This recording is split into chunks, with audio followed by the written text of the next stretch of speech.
Next we have Deb Volk, teach first grade. Zach Lips, second grade. Miss Virgil Forte, Andrew Griffin, kindergarten, and Amy Fassbender, principal. So we want to highlight a couple different pillars for you today as we're ending out the school year.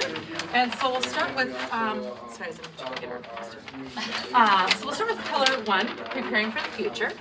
So 2 goals that we just want to highlight. The first one is that we've been working on developing evidence-based strategies to support students that are not yet at the 25th percentile. So we have a little bit of information about UFly, our intervention that we use for first grade and second grade, kindergarten interventions and supports, and then letter tracing. So, Mr. Licht, I'll have you share first. UFly is we use it as a 2-day program where we look into the foundational skills, and then we create packets that students can take home from our practice. Some packet will have some fluency passages and things like that.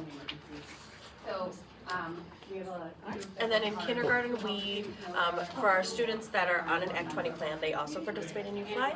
And then for the next tier of kids, we are doing something a little bit different. We're working on alphabet fluency. So they try to write the alphabet in lowercase letters as fast as they can. And then we're doing some decoding where they get a word, typically CBC words. This week we're focusing on reviewing short O and short I. So I give them a word and then they spell it on their own. And then we, each class has a calendar with links to a story, and the stories are about things we're currently studying or working on or activities. For example, last week they were all different read-alouds about music because we were preparing for our concert. Today this week we're really talking to the kids about the importance of making mistakes and trying your best and carrying through. So today we read a story called The Eraser, I think it was called. And so then the kids, after they do this work with me, they listen to the story and then I give them a dictated sentence. Today it was, it is okay to make mistakes, and they then recall a time that they had to work on something more than once to figure out how to do it well. So one student talked about how she had to learn how to write and to use her scissors the right way and to use a marker. And then another student wrote about how he had to learn how to ride his bike and he couldn't do it the first time. And so he talked a lot about how he fell and skinned his knee, but he still got back up. So we talked a lot about perseverance. And so we just talk about other different life skills throughout that too. And then the letter tracing, our kindergarten kiddos take part in letter tracing, which we've showed before. And now our 4K kiddos are doing it in the second semester. And so we just have educational assistants support that work so that kids are more fluent with their letter naming and writing. So all of these are happening during our What's a win time. CBC word? Oh, sorry, consonant, vowel, consonant. Consonant, vowel, consonant. Okay. Yeah. Oh, that's what you showed. Yes. Yeah. So really, these are all things that we're doing to help support our most striving students, to help them, in addition to what they're getting in the Tier 1 instruction. One of the things we're working on, another goal, is 90% of our students scoring proficient advanced in the iReady reading assessment. And part of this goal is really thinking about preparing for next year. And so Deb wants to share a little bit about that. Yeah, so we've been talking to the pilot team about how we want to roll out magnetic literacy for next year. And so Nick helped create a presentation that we're going to use on Friday for our PD day.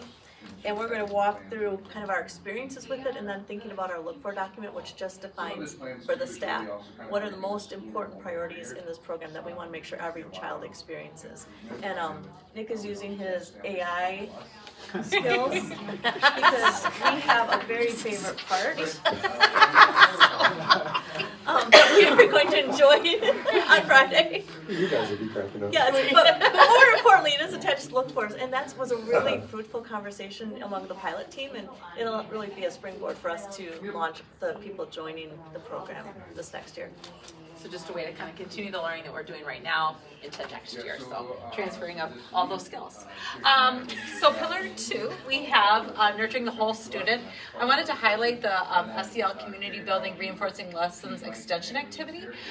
So our school counselor does an activity during her guidance lessons, and then we want to make sure that that learning is carrying over. And so the classroom teachers, the goal was once in a 6-day cycle to do an extension activity. So is that okay, Anne? Do you mind to just share for kindergarten? Yeah, so one of the activities, I haven't done this one yet. This one, the concentration was careers. And so then what Val does, Mrs. Bilke is our counselor, she gives us different talking topics that we can go off of.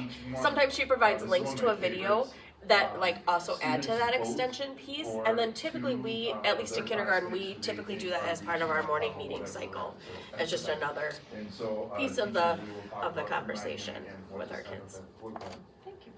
And then just want to share. So part of the pillar two is the community building part, and obviously like the big thing just a few weeks ago was going to the school forest and planting trees, and it was a really cool experience.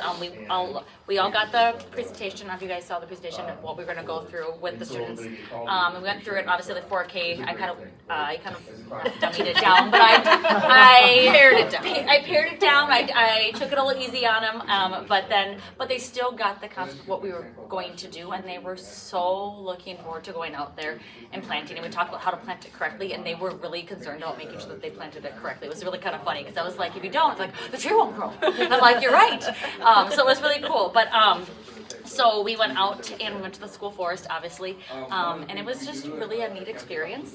Even for my little 4-year-olds, I had to drag out the spade, and they got to plant the tree and make sure they put it down. And they all brought their bottles of water. Like I was really impressed. I'm like, someone's gonna forget water? Nope. They all brought their bottles of water because they were really concerned about making sure the tree got what they needed. What about the songs? Oh, and then there were quite a few that sang to their tree and told it to whisper it to grow. One of my kids was whispering, "Grow, grow." It was the sweetest part of the trip for me. But I think the cool part of it is like our kids get to go to the school forest. Yes. My kids go to the 4Ks go out in the fall, and we literally just play. And it is one of the coolest experiences, and they tell me it's the best day ever to just go and climb a tree. Like not a lot of kids get this free play experience, and it's just this really cool part that they got to be a part of the next generations going to the school forest and playing. It was incredible. And I actually, when we got back, I told the kids after they were exhausted from being out there, I said, someday when you are a senior in high school and you're almost done with school, I'm going to take a class out to the school forest and I'm going to say, look at what my 4K friends did. And they're going to, and I said, and they were like, what? It was like, they were like, we're a tree? And I'm like, it's not going to be this little tree anymore. It's going to be this big thing that maybe they might be able to climb or hug or, and they were just kind of, they felt a sense of joy, and I found ownership to what they have done, and I thought it was just really super special. And if you ever want to know, just take a tire out to the school forest or to a hill and watch joy. Pure joy with a tire and kids. We also just wanted to highlight the Strive with Lodi Pride event, fundraising to our urging some money for our Heritage Park. And so the students, they had an amazing, we had this on Thursday, this was on Friday. And as the kids started earning money towards this, they earned some different prizes. So one, we got to dress up. Mr. Schuneman and I were dressed up as Mario characters. That was Princess Peach. Kids got bubbles in the morning before school. And then one of their favorite things was actually a fancy lunch. We had some individuals come and actually help decorate their tables, clear their trays, and do all of that. And so the kids have been talking about all those things. Restaurant style. Yes, Exactly. it was really sweet. And then the last thing I wanted to just highlight was Pillar 3. Mr. Schuneman and I, once a semester, are coming up with a newsletter to families that have wanted to sign up for census information, just to be able to share and highlight it. And I just wanted to highlight that we already have 106 people that have looked at this newsletter. So these are individuals that are not part of our school system, so they're connected in the community, and just getting information. And so in this, it introduces our schools. Dr. Breining has an article in this. We have pictures of just different events that we highlight throughout the year. We share and highlight the 4K roundup so they can find out if they want to do that or for registration, but just again, information to get part of the district. So just another way to encourage that communication. Questions that you have? I just want to look at the pictures. Please look at the picture. It was really fun. How many kids went back out to the forest over the weekend? Yes. That was, yeah, they took their families. It was great. Yeah. I'm sure they found a tree exactly Yeah, right. they planted. We should have. Sit tighted. Yeah, we don't need that. No. We don't need that. Yes, your tree's definitely out there. I bet it's that one right there.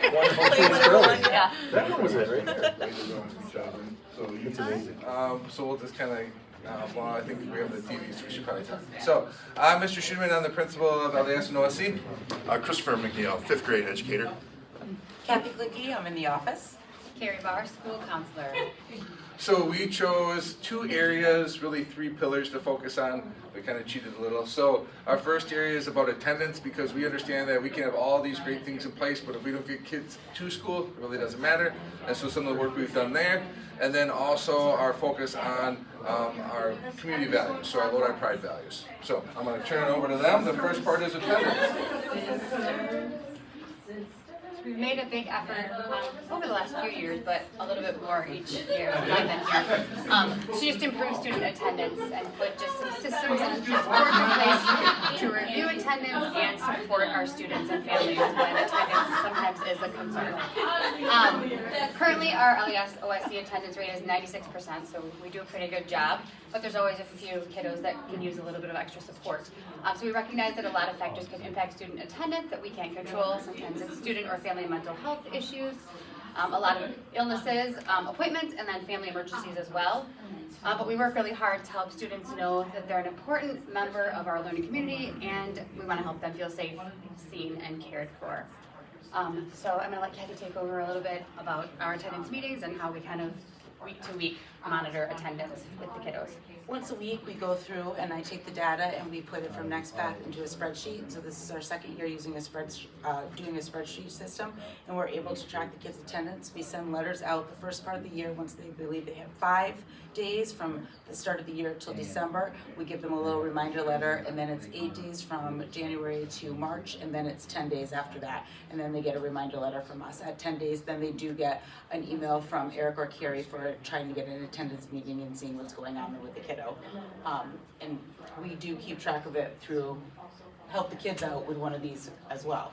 Yeah, so one of the big parts of kind of an adjustment that we've done is not only the tracking and the meetings and all that part, but also making sure we're communicating not just with families, but also with the classroom teacher, so that they understand the work that's going on, maybe any of the barriers that this family is experiencing, so communicating with everyone. And then also, this is an example of our improvement plan. So if we have a student who's really struggling, meeting with that family and talking about what are the students' interests, what are their strengths, and then what are those barriers, so that we can figure out what's preventing them from getting to school and kind of being creative with that. One thing that we've seen a lot of success with is kind of breaking down that barrier, not just having families come to us, but us going to them for those meetings, or going there to have some of those conversations, so that they see that it's this partnership.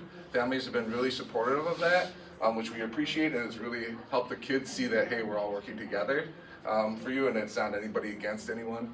The other thing, Carrie has really good hint she gives families of like, hey, if in the morning's difficult, get that part off. So let's shower the night before, get dressed the night before, go to sleep in your clothes for the next morning, and that's been something that's super helpful. But another big part is just that connection with adults. So whether it's, this year we've added our Lunch Buddies program. We also have adults who are willing to connect with kids, whether it's their former teachers, and then also when it is a mental health situation, we've been able to refer people to PCOW, our psychotherapy center of Wanakee, which has been super helpful. Anything else there? Okay, Mr. McNeil. All right, this is what drives our school, these community values. People first, ready to learn, inclusive of everyone, determined, empathetic, and encouraging. And so each month we will focus on one of those. For example, people first, classrooms teach or talk about what does that look like, feel like here in the classroom. What does people first mean? And so throughout that month we do reminders of what it looks like. And then my favorite part is students get to vote for 2 classmates who they think show the best example of being people first, for example. And then they get these awards. And as Mr. Shinneman reminded me, because I do need reminders, last year I had a student who was consistently getting voted as Lodi Guardian Pride. And she said, if I get, let someone else. And so as classroom teachers, they share the results and we can go through and say, yeah, even though this student was chosen, we really think this student went above and beyond this month and deserves that recognition. And so the great thing is when they announce the names, the students get up and clap and applaud, and everybody's so excited, and it's one of my favorite parts. when the day that they get these awards, Kathy also sends an email home letting parents know that their student was selected, what they were selected for, which value, and then to ask your student what, about that and why they think that they were selected. And then also we post that on social media and we send it to our local paper every month. This is the last part, Kathy. This next thing is something we started 2 years ago. It runs on our front entry TV, and it runs a little differently, but it also runs by our cafeteria and inside our cafeteria. So it lets the kids know what's for lunch that day. If it's in the cafeteria, it lets them know what's for lunch and breakfast the next day. So they have something to look forward to. It's got our lunch bunch where they meet with Carrie and have lunch, so they know what days that they can go do that. And then it's just got student pictures. And I change the pictures out. I try to change them out every 2 days. And whether it's from outings or field trips, or whether we're going into the classrooms, or it's just from asking the recess staff to help me out and get some pictures. We put pictures over there, and this is what the kids love, sitting and watching their faces come through. So that's been a really great part for us to be able to have and show our pride at school. Yeah, one of the big things too is sometimes at this level we get kids who are really excited not just about things that happen in school, but things that are happening outside of school. So last year I know we had a student who was would go on races, like with little cars, not little cars, big cars, and would want to send us some pictures of that. We put that into the slides. People catching big fish or teams winning a trophy, the tournaments, and so we're able to put that into these slides, and kids are able to see that. It just helps build that community, helps them understand that this is their building, and that we are interested in what they're doing, not just in school but outside of school. A lot of these right now are focused on our field trips or field studies we've been going on. But each year, or each time of the year, kind of adjusts. And we can kind of set the tone of what we think is important too, right? So we get to show those pictures. And they really do feel like they belong when they get to see themselves up there, and they get to see everybody in the building together just through something like that. It's pretty amazing. We had a few weeks ago, I could have used those from the Grove when we went to the school forest, and then being able to see different grade levels and what they were doing, the Strive with Pride pictures, and seeing those experiences. It just fostered a lot of conversations in the cafeteria, but then also kids are checking it as they come in the morning on the TV. We currently have, like Kathy said, one in the entry, one in the cafeteria, one just outside the cafeteria, and then this summer we're adding one to the commons area. Questions for us? No, I love it. That's awesome. A lot of work on these people that they do for our students in our community. So, Thank you. Yeah, thank you. Gallery walk. I'm going to turn it over right away because we're always really short on time here. I'm gonna go faster. She has I'm more going to time. turn it over to Emily Kurtzborn, the 6th grade math teacher, and this is Ashley Gulbranson. She's our middle school band director. Perfect. So our new motto, work hard, be kind. We live by at the middle school. So I'm going to be talking about Pillar 1, just preparing for the future. I'm going to talk about extended learning time. We call it ELT at the middle school. This is year 5, I believe. We've referred to it here before, but we're just going to give a little bit more information about what it looks like in the life of a child at our school. So what is ELT? It's extended learning time. 40-minute class offered to all 3 grade levels. It's designed to support student learning and success. And we specifically focus on math and language arts. So why do we have ELT? It allows extra time to build skills and strengthen understanding, extra time to practice, extra time to ask questions, prepares students for upcoming lessons. So a big piece of it is pre-teaching a standard both for math and LA that they'll see in an upcoming lesson. Builds background knowledge, gets those prerequisite skills going, pre-teach concepts and vocab, and again, building confidence. As a teacher that I don't teach ELT, I just prepare it. The students that come to me that have been pre-taught the standard, it's pretty much a game changer with confidence. Sometimes they don't know where they saw it before, but they've seen it before. Our message to students is that ELT is a chance to focus on their growth. The more that you put in, the more you get out. Every skill you master now sets you up for future success. And a lot of times families think, oh, ELT, I think my student can get their homework done, and that's not the case. It's not a study hall. It's not a flex time. We have flex built into our day too that is more of a study hall, not our day, I should say our week. Once a week we have a big flex time. It's also not downtime for students on their devices. So teachers collaborate together, so grade levels collaborate together. So there's a calendar that I'll show you in just a second that all the 6th grade teachers work together to put the ELT calendar together. In general, 2 days focus on math, 2 on LA, and 1 day each grade level uses that as support is needed. And here is an example of just this, the 6th grade, just a screenshot. So these are active links that all the 6th grade team has access to, including our special ed teachers have ELT as well. And so we have a math day to start the week and towards the end of the week. And this is pre-teaching a standard that students like this pre-teach might happen later in the week or maybe the following week. And then same thing for LA. Hallie Jelinek plans LA lessons. And then we do Wednesdays, we do the My Path. So there's no time for homework. It's all skill building.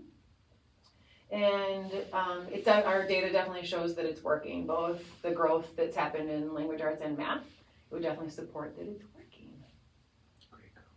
That was fast. Does anybody have questions? I went faster so she could have some more time. Thank you. I'll be talking about Pillar 2, which is nurturing the whole child, and we will be doing that through advisory. Advisory takes place every morning. It is 20 minutes right away in the morning. This year we tried to structure our advisory program a little bit more, where Mondays were used for goal setting. We called that WHOOP, and it was done through a specific framework. Tuesday is our Reallyville Day, which is our main SEL curriculum. Wednesday, as you can see here this week, it was Advisory Mini Flex, which is an opportunity for kids to do homework and has a little more study hall. Thursday, we have opportunities for clubs. So if kids are all caught up on their homework, they can go to art club, they can go to open band, FFA, starting a new leadership club. And then Friday is for community building. This year, our new curriculum is Reallyville. So that uses video storytelling, real life scenarios to teach social emotional skills. It helps students recognize, understand, and manage their emotions. It aligns with the core SEL competencies of self-awareness, self-management, social awareness, relationship skills, and responsible decision making. What's really great about this curriculum is it differentiates per grade level. So every single grade level has a different lesson that they're looking at every single week that is appropriate for them. So for example, on April 14th, our 6th grade had a lesson that was called Chris Dean. It was about things in life are not always as they seem, and they used a video using magic tricks, so that kids could see how magic and life connected there. 7th grade had a lesson on empathy versus sympathy. And 8th grade had a lesson about high school and preparing for high school. So we are specifically looking at the 8th grade lesson and what their day would look like. So 8th grade, their high school lesson, this is week 27 in the curriculum. This is a part of the Real Talk series. The Real Talk series has 4 different lessons, 2 on finances, 1 on careers, and 1 on preparing for high school. So these little colored dots on the bottom are the SEL core competencies that it addresses. In this case, it is all 5. And the high school lesson is really reflecting on goals and strengths and weaknesses. So our teachers would just have to click on the lesson here and it would bring them to the website with the video. Mike Myers is our guidance counselor at the middle school. He does a fabulous job of creating scripts for all of our teachers. So all of our teachers in the middle school teach this class. They don't have time to really prepare, so we try to make this as easy as possible. So every lesson has a script already created. It's put in their mailboxes and will hopefully be able to be used for many, many years to come here at the middle school. So this tells teachers exactly what they need to say. And what students would do is they would watch a video, and there's always some writing and component discussion to this as well. So in this case, we had strength, needs, work, and goal. They would fill this out, and then we would discuss as an entire class. Now, is this working? Yes, this is working. So our Next Path data from the mid-year survey said we are 100% in school relationships. 100% of our students feel like they have a friend at the middle school, and 99% have at least one adult who cares about them. And that's super important in middle school as kids are learning and growing. So. Awesome. Wow. That's really good. Do you guys have any questions about any of it?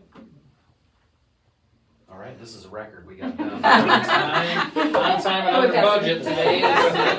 Clicked on more They like understood. All right, I just want to say something. So I have a 5th grade student today, right now, who is going to be going up to the middle school. And we had our sneak the peek today. And my wife got home, my son got home, and I was there, and we did it. And they just could not stop talking for like a half an hour about how amazing it was. Like, you guys do such a great job of creating a welcoming environment for We had kids. 38 6th graders help run it today. And They the wanted to kids, the participate. 6th graders were phenomenal. Yeah. Like, the teachers were so welcoming. It was just, it took all the anxiety away. Thanks for the feedback. That's good. Thank you. Yes, my daughter said the same thing. She's very excited about 6th grade.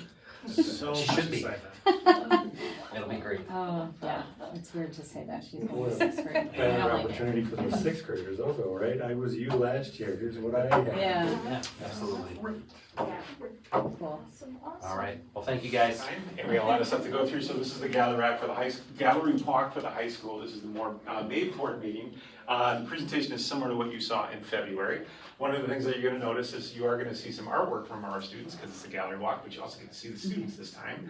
I'm not going to name who they are, but we are going to run through pillars 1, 2, and 3, at least one part of pillars 1, 2, and 3. You're going to get to see a couple videos. You're also going to learn a little bit about a student group that we put together, and then maybe there'll be some time for questions, but probably not. This is the team. This is Renee Potter. She's one of our English teachers, and she does a lot more at our high school. This is Grant Lemke. He's one of our school counselors, and then I'm the principal. And there's the rest of the team, which includes school counselors, other teachers, admin assistant, instructional coach, so on and so forth, our associate principal. Pillars 1, 2, and 3, preparing for the future, nurturing the whole student, and innovative community connection. So everything we're going to talk about is related to those 3 things, somehow. Pillar 1 is, go ahead, Ms. Potter. So pillar 1, to sum it up, is about helping parents understand the ways that they can support their students to succeed in the high school classroom. So an initiative that Joe started last year, or actually let me start, this has been for a while, is the 9th grade parent orientation night. So the 9th grade parents, as they come in, their introduction is a tour through their children's schedule, and then they get to meet their teachers and all of their, learn about all of the rules and expectations at the high school level. Last year, for the second bullet point, Joe started visiting our department meetings and having us videotape recommendations speaking directly to parents about how to succeed. And the videos were really nice and short, about a minute each, how to succeed in our English classrooms. Here are some things that you can encourage your kid to do. And then the music department went first this year and showed us all up and did a pretty amazing job, took it to the next level. So we just want to show you an example. All right, get back in play.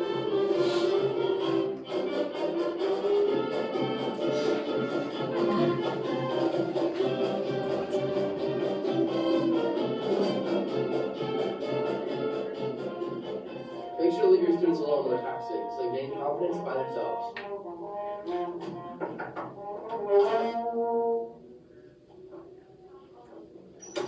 Please help us arrange transportation to our practices and events.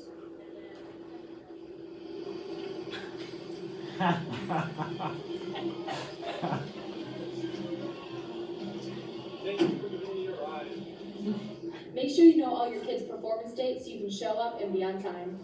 For example, these are where the card dates are located. And make sure the card dates have your calendar. You can check your email from the music teachers for schedules or check your student's syllabus that can be found in Google Classroom. If you have any questions, email your student's teacher. At required concerts, students should wear concert black. This is a good example of what that looks like.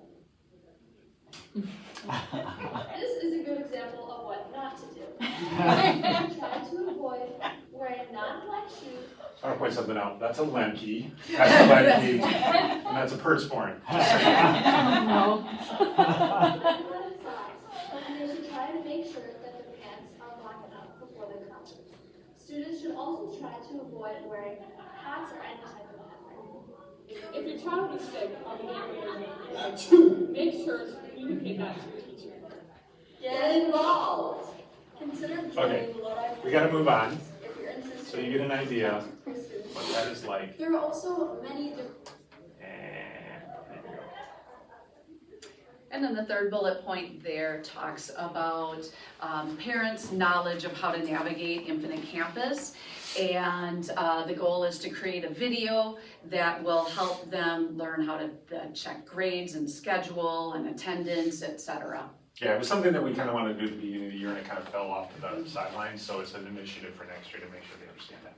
Pillar number 2. Mr. Lemke. Pillar 2, a focus has been on bullying, specifically how to recognize it, how to report it, and how it's getting responded to at the high school. So we've been teaching students how to identify it, and also trying to teach them how do we create a safe, respectful environment at the school. Ensure that families and students know how to report their concerns, and then trying to increase the transparency on how the school deals with bullying when it gets reported. In terms of increasing that transparency, one of the things that's relatively new is a parent focus group.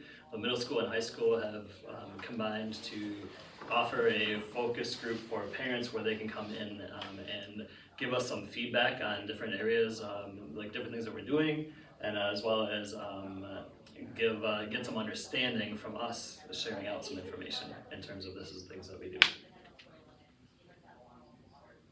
One of the things that came back from that parent group feedback was a dedicated webpage off of the school district of Lodi site that specifically explains bullying and harassment or covers that. So this is an example of what we are going to add into the district webpage, where it covers what is bullying, harassment, kind of definitions again, and then how do we work with families to resolve those issues. And one of the things that we did for the high, so one of the parts of the page is like, what are we doing at the middle school? And these are some things that we're doing at the high school. One of the things that we did at high school is I reached out to Ready for Publication, and I had the Advocate kids create a video about bullying and harassment. And then they shared it out during an intervention time or a homeroom time, so all students could see it, and it's also in our Blue Devil Bulletin, and I wanted to show you a little bit about what that will look like. If I can get there.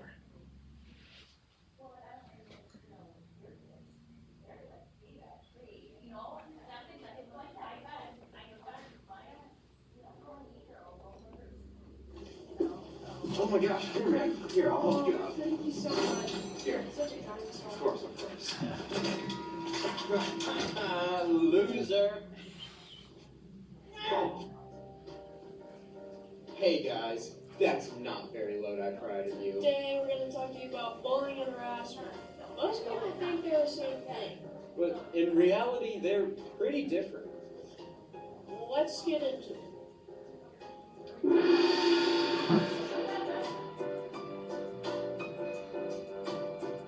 Harassment is bullying based off of traits of sex, gender identity, race, color, national origin, religion, ancestry, marital or parental status, sexual orientation, physical, mental, emotional, or learning disability, or any other characteristic protected by federal or state civil rights laws.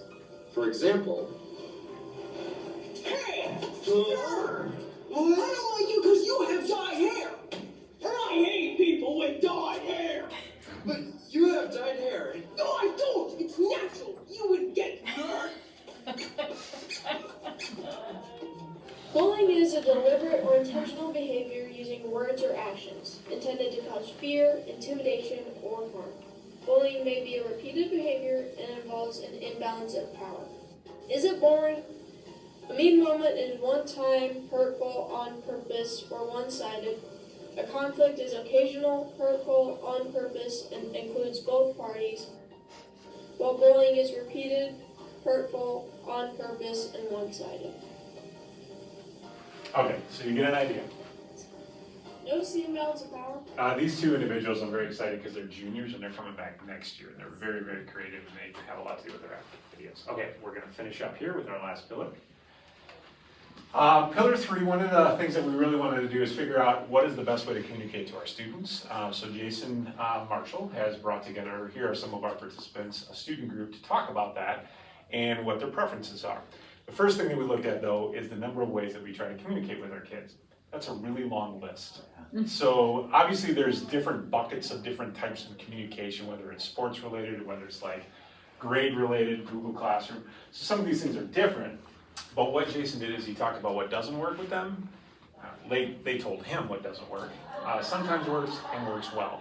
So we're still trying to figure that out, and we have not come to a conclusion on this is the best way to communicate with the kids. So we'll meet with them again, and then hopefully next year we'll have a little bit better plan. For instance, emails. One student said, I think I check my emails 2 times a month. That's not enough. Like, we use email a lot. We use email a lot. It's good, but sometimes it's a lot of emails, which is true. So we got to be really selective on how often we email our students. And then some people said, yes, I keep it open every day, check it every hour, which is great. If I can get an email from a teacher directly and it's in an automated one, I try to check it quickly. Announcements over the PA, I do those right at the beginning of second block every day. I like to think that they're all listening to my voice over the PA. That's not necessarily the case. Only listen like once a week. We do them every day. Too busy listening to music, people talk too much. Some say it depends on what's being said, so I try to make it sound a little exciting. And then some people say I always listen. So I think it really, the initiative has to be, or the communication to teachers has to be, like, it's gotta be quiet while I'm reading over the PA so people can hear my voice. Okay, a couple other ways were infinite campus messages, never check these, don't know this was a thing, which has been a thing. Delete them every time, only open to get rid of notifications. Unless it's a snow day, then they probably will look at it. Good for seeing grades, but get annoying. Check it a lot during the day, so on and so forth. Snail mail, they don't really know what that is. It's probably not the best way to communicate with students. We do communicate, for instance, we changed our way to let students know if they've been accepted to go on one of our trips overseas. So I do send out a letter instead of bringing them into my office, so they find out. And they appreciate that. Some think it's solid, that's a word that they use. Some always read them. So we're gonna take this information, meet with them again, and hopefully come up with a better plan on what is the best way to communicate with our students. And There's a typo in that, it's too slow. Yeah. T-O. Authentic to the student. Seriously? I took them right off the students' comments. I'll blame them. No, anyways, any questions? Thank you so much. I really appreciated the student artwork and this presentation too. That was so Yes. nice. So these are, I mean, some of the, that one actually is from last night, but some of these Just kids do amazing. amazing work. And a lot of juniors in there too, and some seniors. So, anyways, thanks guys.